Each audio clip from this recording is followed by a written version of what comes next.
Guys, nakatanggap tayo ng bagong updates dito sa Tecno Camon 20 Pro 5G at meron na tayong bypass charging. At hindi lang bypass charging ang binigay nila sa atin dahil binigyan din tayo ng dynamic port na parang dynamic island sa mga iPhones. At sabi sa nasabing updates, nag-improve na daw yung performance ng phone na to. Well, aalamin natin yan. At titignan din natin kung talagang hindi na umiinit tong phone na to at marami ba talagang nagbago sa updates na yan. Kaya samahan nyo ako sa video ito at bibigyan ko kayo ng tips and tricks dito sa Tecno Camon 20 Pro 5G. At sa mga bago pa lang sa channel ko, huwag niyong kalimutan mag-subscribe at pindutin yung bell icon para sa mga ganitong unboxing reviews at katarantaduhan sa channel na to. So like, comment, tsaka subscribe lang. Okay, ang presyo pa rin ng Tecno Camon 20 Pro 5G nasa 11,999 o 12,000 na siya. Kung gusto nyong bumili, maglalagay ako ng official link dito sa description o kaya sa comment section. Pero kung malapit lang kayo sa SM Mimos o kaya SM Batangas, pwede nyong hanapin yung Sencel Telecom. At kung sa Walter Mart Tanawan naman, hanapin nyo yung Phone Hub. Dito naman sa Muntinlupa, kung malapit lang kayo sa Festival Mall, hanapin nyo yung Power Switch, nasa 3rd floor lang yan. So pwede kayong bumili dyan kung malapit kayo sa mga nabanggit ko. Okay, ang tanong dito, bakit nagkaroon ng bypass charging ang Tecno Camon 20 Pro 5G?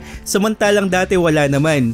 Ganito kasi yung nangyari dyan. Kung naalala nyo, halos nagsabay nag-launch ang Infinix Note 30 VIP at Tecno Camon 20 Pro 5G. At ang Infinix Note 30 VIP nasa 14,000 siya nun. At meron na siyang bypass charging tsaka wireless charging. So medyo mahal siya ng 2,000 sa Tecno Camon 20 Pro 5G. Ang napansin ko dito, meron na talagang bypass charging hardware ang Tecno Camon 20 Pro 5G. At hindi sila naglabas ng updates dahil yung Infinix Note 30 VIP hindi pwedeng kalabanin yung Tecno Camon 20 Pro 5G kasi mas mura nga siya ng 2,000. At kapag nilagay nila yung bypass charging agad, medyo masisira yung competition at wala nang bibili dun sa Infinix Note 30 VIP dahil pareho nga sila ng chipset. Yun yung napansin ko dito. At ngayon, phase out na yung Infinix Note 30 VIP, bigla silang naglabas ng updates dito sa Tecno Camon 20 Pro 5G at nilagyan nga nila ng bypass charging. So yun yung napansin ko, nagbigay daan ng Tecno Camon 20 Pro 5G para sa Infinix Note 30 VIP at marketing strategy yan ng Transsion. So meron nga itong Dimensity 8050 na notorious sa pag-iinit. Ang nakuha natin ang Tutu score dito ngayon is nasa 700,000 points o to be exact is 726,000 points. So dati nung 1 month review ko, nakakuha na ako na close to 800,000.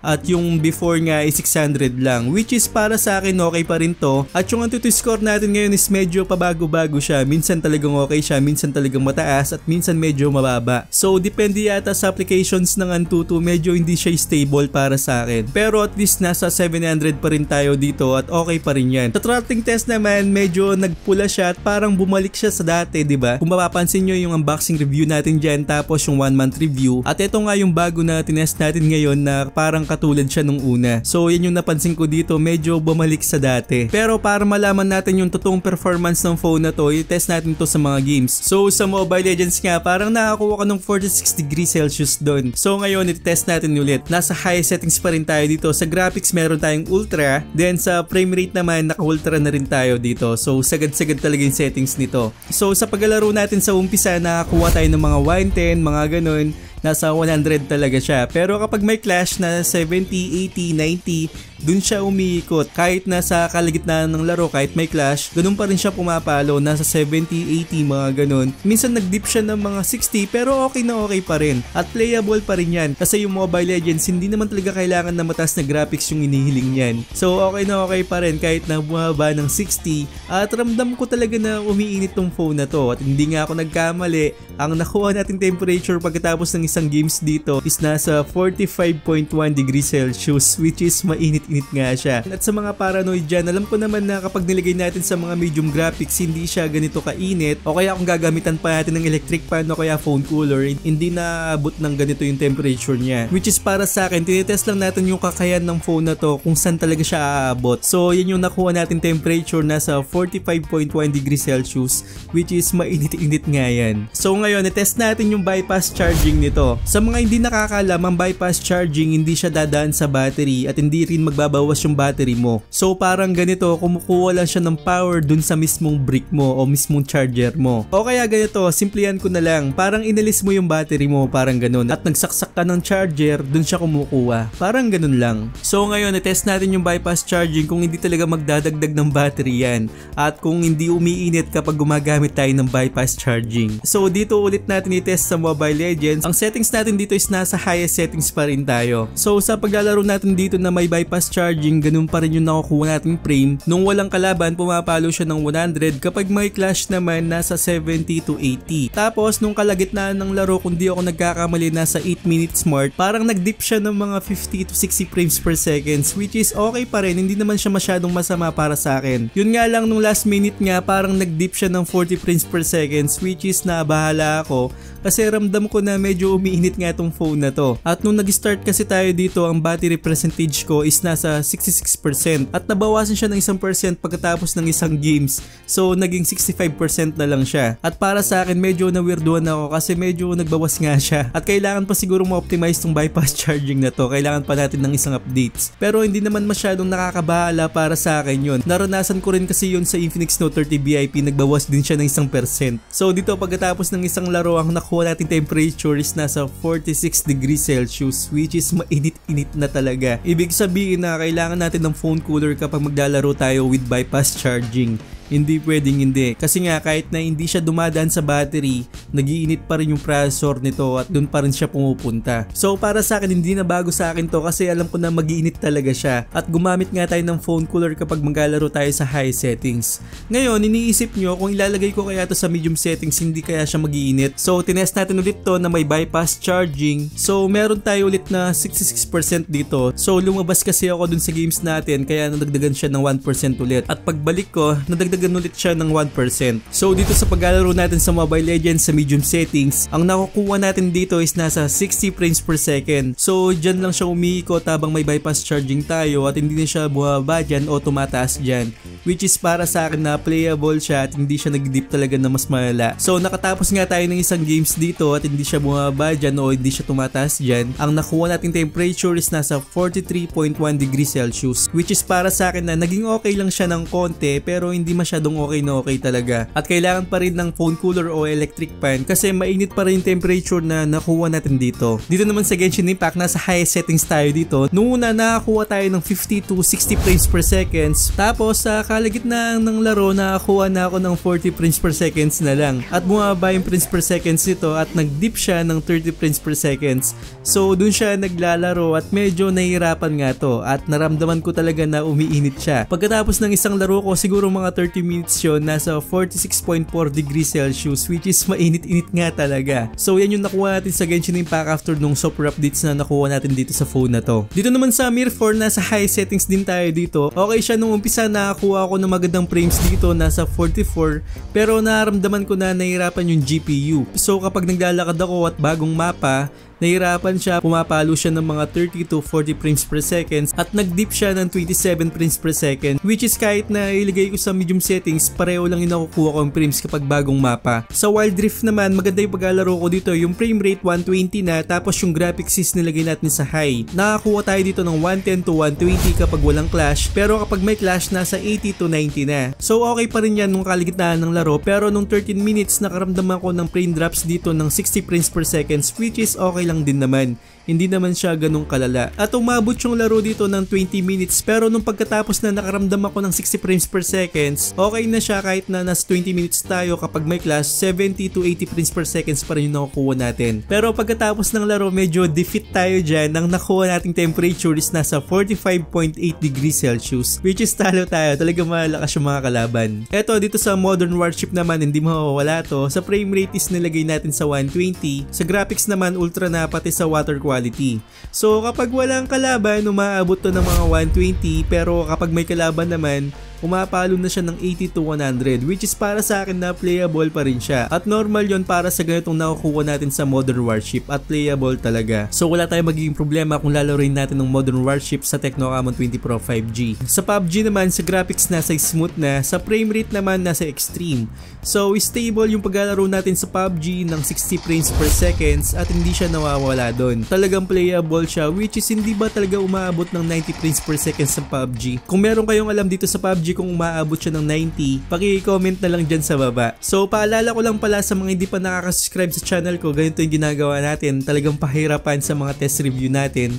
So ang iniilong ko lang mag-subscribe kayo para makaabot naman tayo sa 100,000 subscriber. At alam ko na kailangan nyo yung mga gatong review kapag bibili kayo ng phone. So tinetest natin na maigi talaga yung mga phone na yan. Kapag bumili kayo ng phone, at least alam nyo kung ano yung performance na makukuha nyo. So dito lang yan sa channel natin. So like, comment, tsaka subscribe lang. Sa Call of Duty Mobile naman, ang graphics natin dito is nilagay natin sa low. Ang frame rate naman is nasa max na. So dito sa graphics kaya nilalagay natin sa low para makuha natin yung totoong frame nito. Kasi kapag nilagay natin sa high o dun sa pinaka ultra talaga, hindi natin makukuha yung tamang frame dito.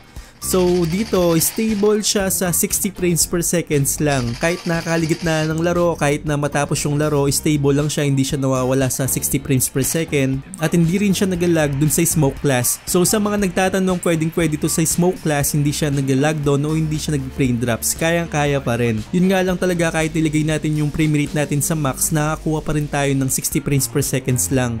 So expect ko na makakuha ako dito ng 90.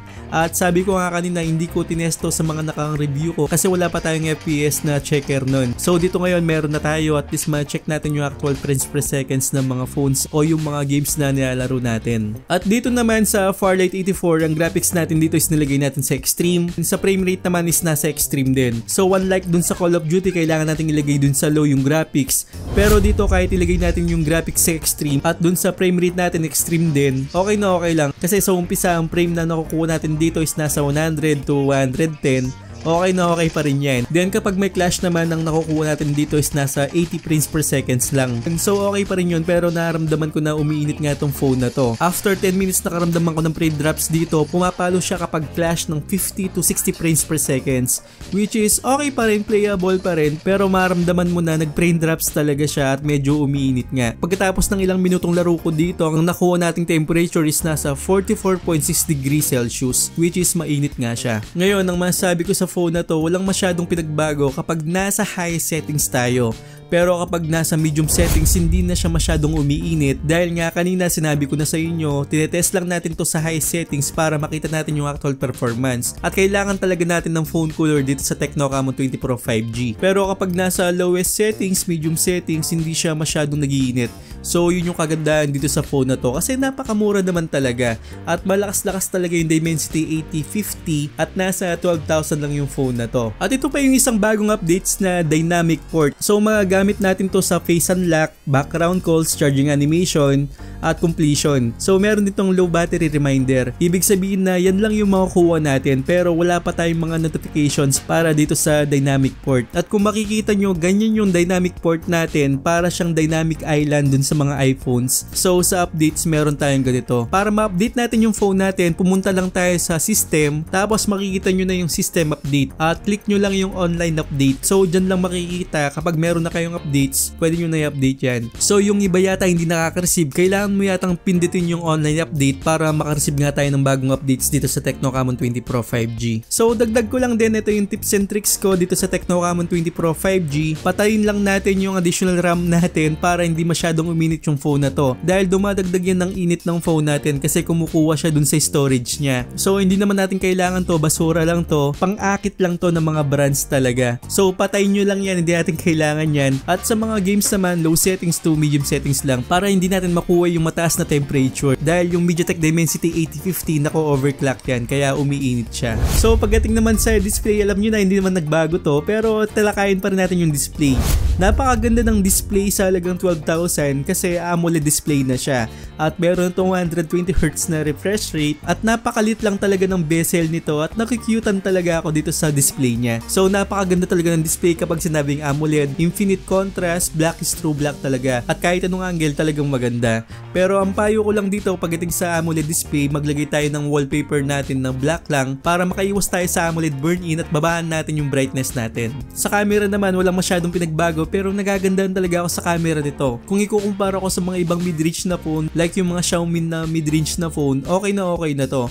Kasi napakaganda ng camera niya, detalye pa rin at maganda yung kulay. Lalong nakakatulong dito yung AI mode niya at maganda yung saturation na binibigay niya. So sa video, stable naman siya. Although hindi naman siya ganun ka-stable, meron naman tayong ultra steady on.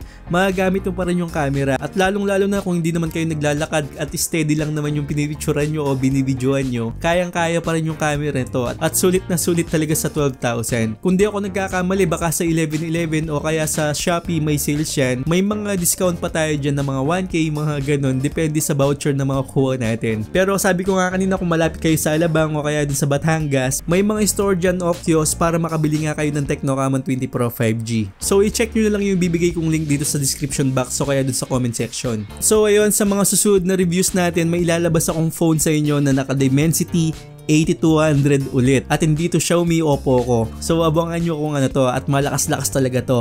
At ang presyo lang nito is nasa 13,000 lang din, as in talagang maganda.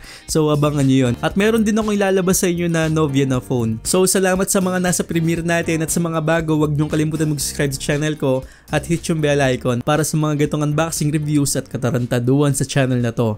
So salamat talaga. Once again, this is Paul. Get up and make a change, don't remember yesterday. If you got something to say, speak your mind before your grave. Cause your life is yours to save, ain't nobody gonna change. Everybody stays the same, so be different, make a name, huh?